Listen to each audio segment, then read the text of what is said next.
Alright, there's a quick video showing you the secure idle, specifically plug and play for a Crown Victoria. As you can see, the model number I'm unsure of since the department took the sticker off for it. Once I find it out, I'll let you know in the description below.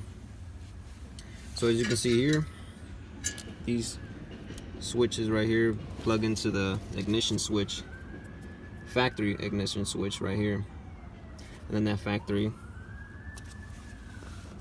goes into the female connector of the secure idle. This is your ground switch, and then your red activation button.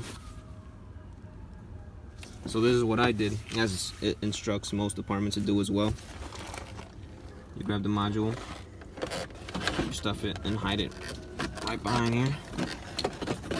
It's gonna be a little tricky. Make it upside down, does it? Yeah, like that. Okay, and they instruct you to drill a hole near where the key enters around here, so it could be, you know, quick access, which I didn't, as you can see from my previous video. I just threw it around right here on the dash.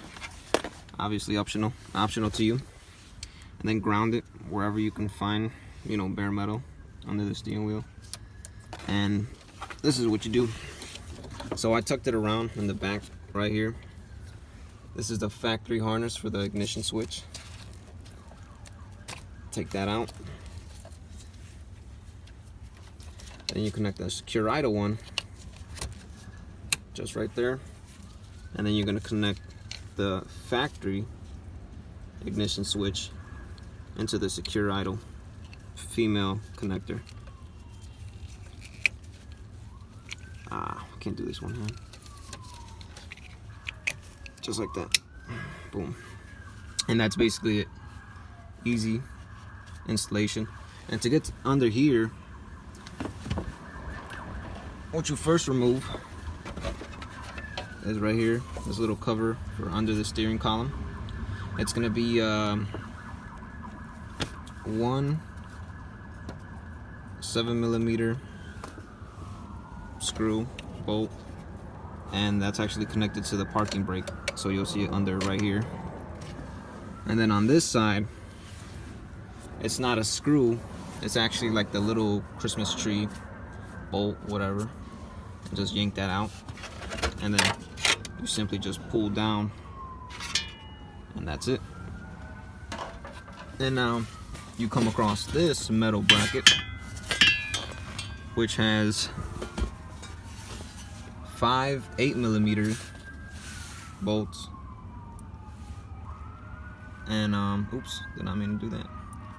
You take those out, which is also right here. I'm pretty sure you can find the YouTube video on that. And then you don't have to, but I removed mine, the little cover under the steering wheel, so you could see the ignition switch, which, like I said, you don't have to. It usually just covers up to like right here. You can just follow the wires, stick your hand behind it, and remove it.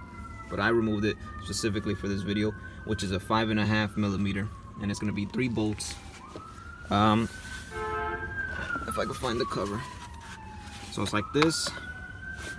It's gonna be 3 bolts, 1, 2, 3, and you simply remove it from this little steering wheel adjuster, just like that. Simple. All right.